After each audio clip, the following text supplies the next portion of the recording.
Good morning, everybody. Slay here. I'm dusting off taking out my A7M. This is a tier 7 Japanese fighter, arguably pretty much the best turn fighter for its tier and maybe even in the game.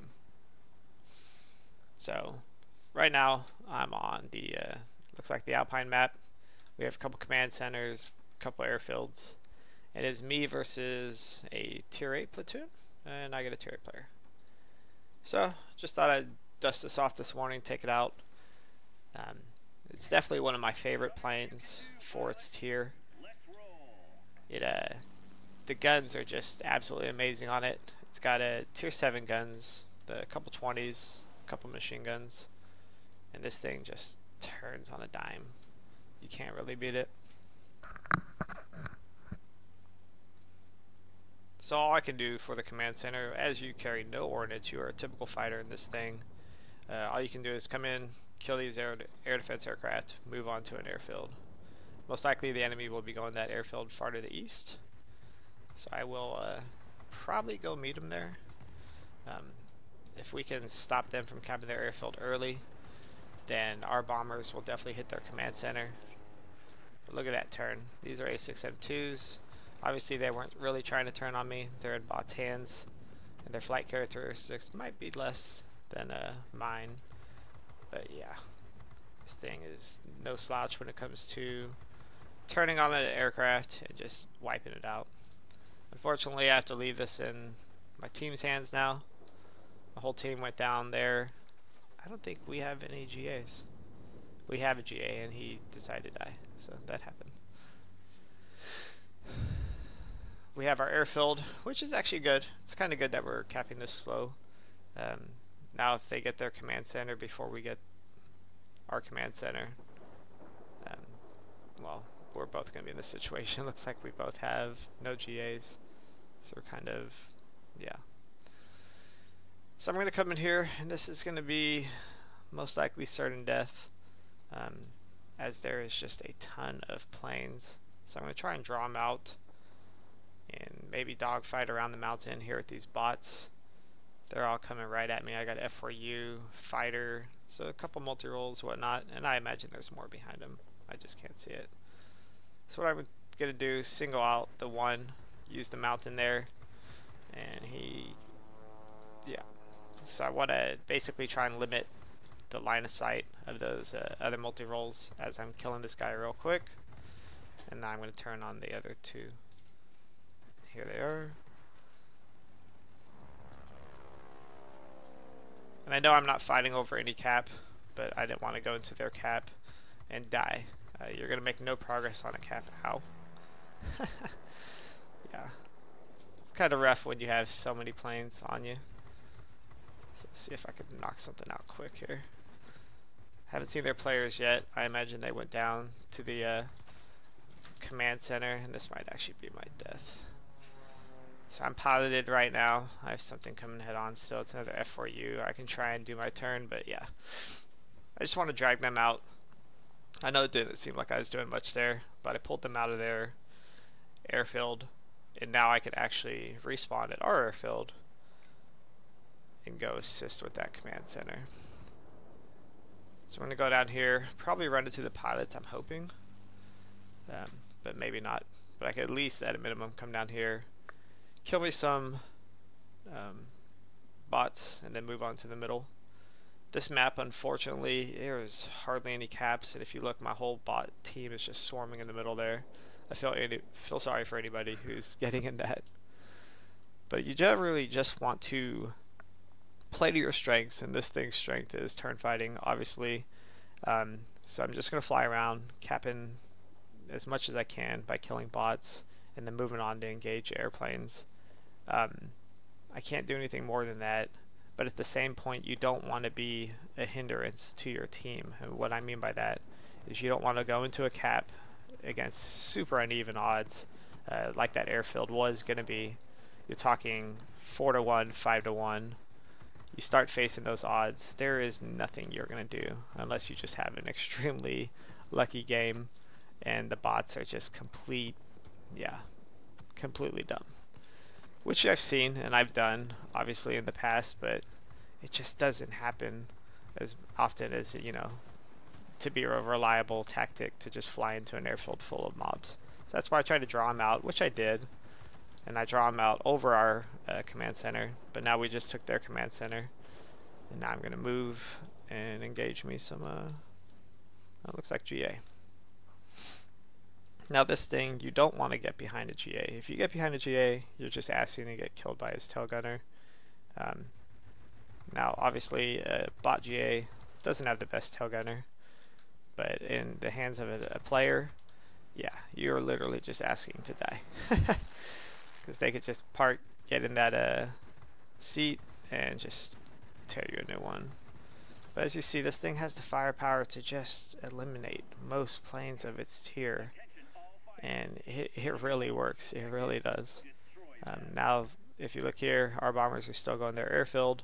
Their bombers are going our airfield. So what's my plan here? I'm going to kill this F4U, whatever it is in the middle, for killing me earlier. And then I'm going to move right to their airfield and assist taking that. And that's about all I can do.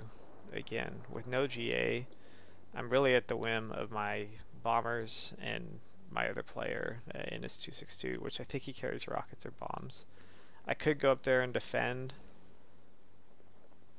Well, actually, we have two lines now, so my bad. The previous line was going airfield, the new line's going command center. I should go up there and defend, but that can be a hairy situation anyways. So I'm just going to spend my time this game just killing planes, helping my team out. We got that one GA is just getting wrecked by this F4U. I want to give him a chance. We just capped their command center, so that's awesome. That's going to kill those bombers. Alright, I overheated there. That was my bad. Haven't seen the players though. I'm kind of disappointed at that. So for this, I'm going to get on this heavy, but this is an XP75. I can't keep up with this guy. Looks like I'm having a little bit of FPS ping.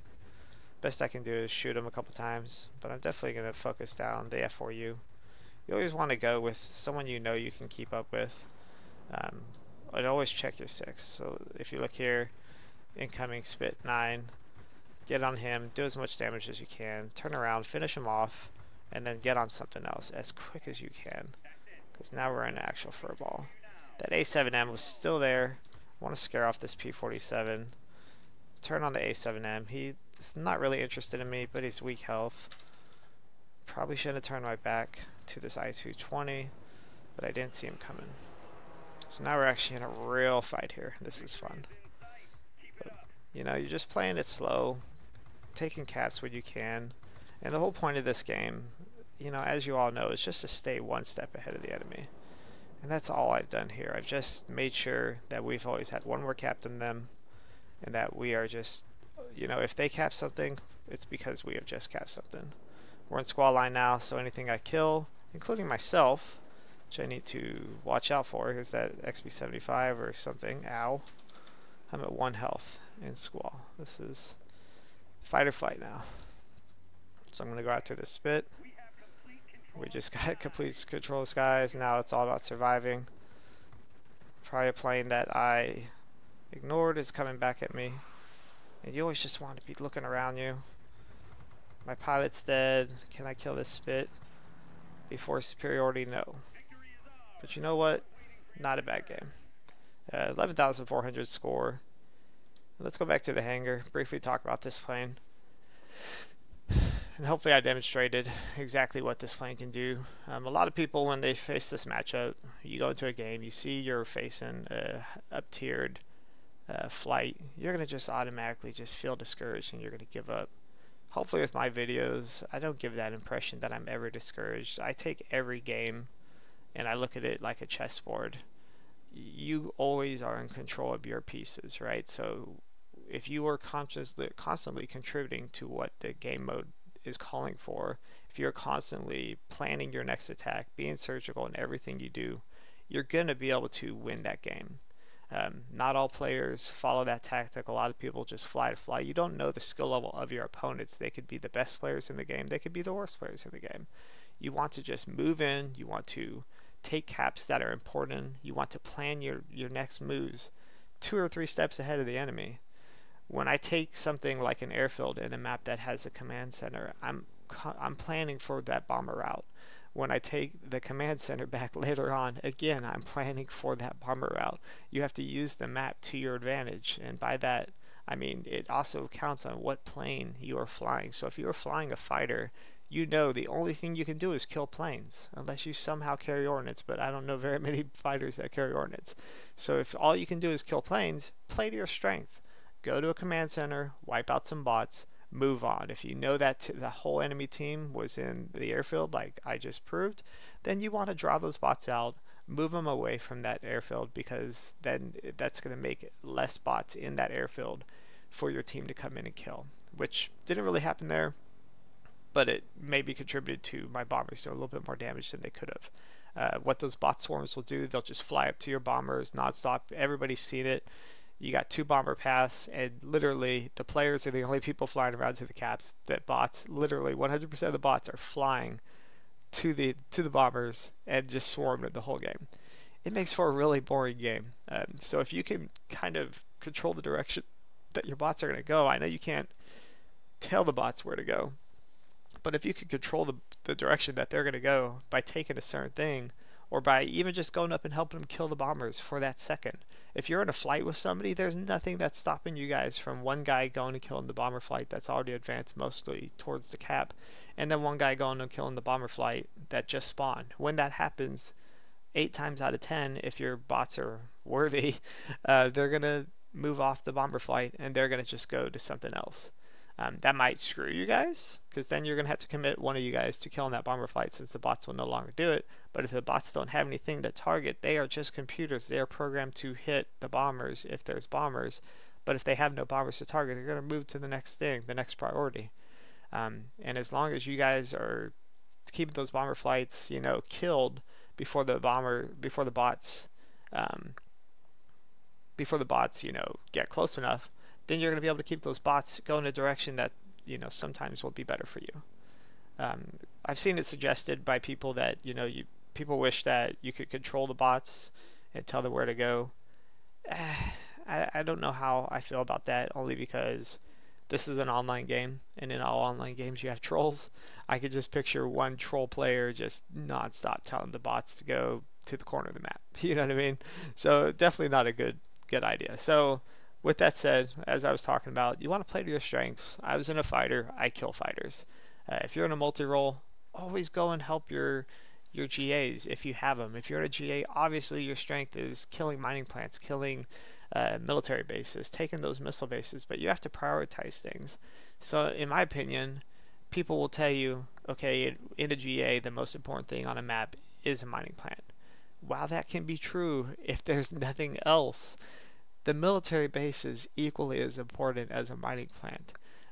With a mining plant, you got to remember with a GA, and I'll go over this in another video, but you have to remember in a GA, the mining plant is going to be only as important as it is as long as it ticks, right? So if your enemy team takes a mining plant, it's not the end of the world. Especially if you're a GA and you are within 2 minutes or 1 minute range of that plant, there's many GAs, especially the IL-40 series, that can just walk in with a full ordnance and take that plant back within 10-15 seconds. You just have to kill the right series of buildings, right? So don't ever get discouraged in this game. I spent 9 minutes in that battle. I was solo this morning. First game of the day. Got my ×3, 11.6k, 84k credits. Only 1390 mastery, which is not my best I've ever had in this plane.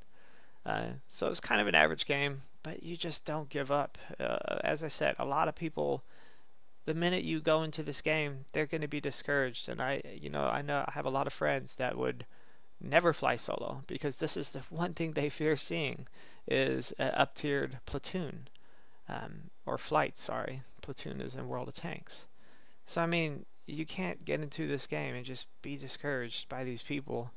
And as you see, you don't know what you're getting. You're either going to get the best players in the game or the worst players in the game. I faced one-on-one during the holidays. It was me and Oliviaco. Not to call him out by name or anything, but and I'm not talking bad about this guy at all. He's the best player in the game. Arguably, he is the best ground attacker in the game. He's got the most damage, probably the most experience than anybody in a ground attacker in this game.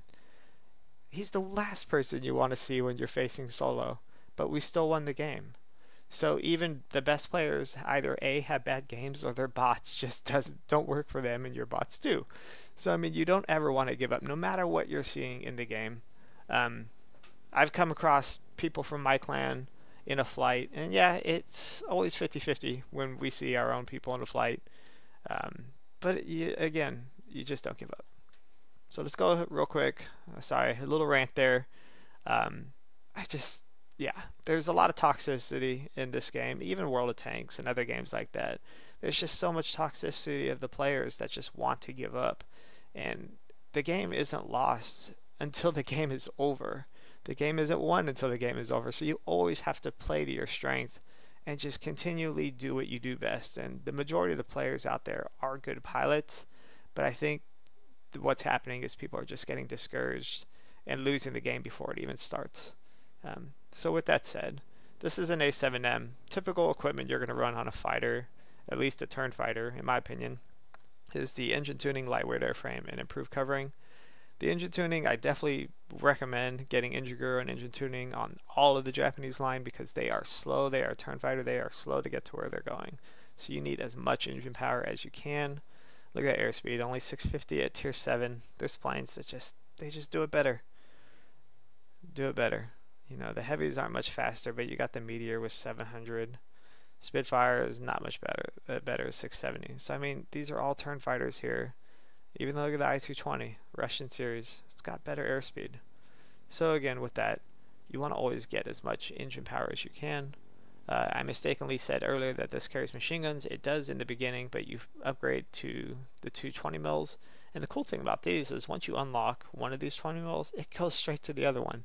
So you get two guns for the price of one, and these things are just horrendous to put on people, as you saw. Uh, yeah, you just kill a lot of planes. It's amazing. And obviously with your airframe, you want to get as much hit points as you can, which is not a lot. You got 315 hit points total. So you're just kind of a fart away from dying at all times in this thing. And obviously where this shines is its turn.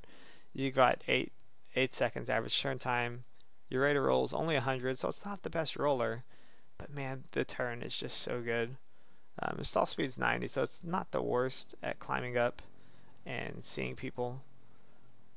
And then altitude performance. You are obviously a low altitude flight or player in this plane when you're playing it. At only 1100 altitude. So sorry about the rant again. I just want to get it out there. If you guys ever need any help, if anybody ever wants someone to fly with, just hit me up in the game. I don't like to see people get discouraged in this game by any means. It's just not worth it. It really isn't. You're playing this game mostly to have fun. I hope everybody's playing this game to have fun. But if you're not, and you are really serious about this game, then the best thing you can do for your stats, the best thing you can do for yourself, is just not defeat yourself before you start the game. But anyways, this was the A7M. Thought I'd dust it off this morning. Give you guys a little bit of a pep talk, I hope. And yeah, if you like this video, please give it a thumbs up. And I look forward to doing another one for you guys later. Taking requests all the time. So thank you. Thank you for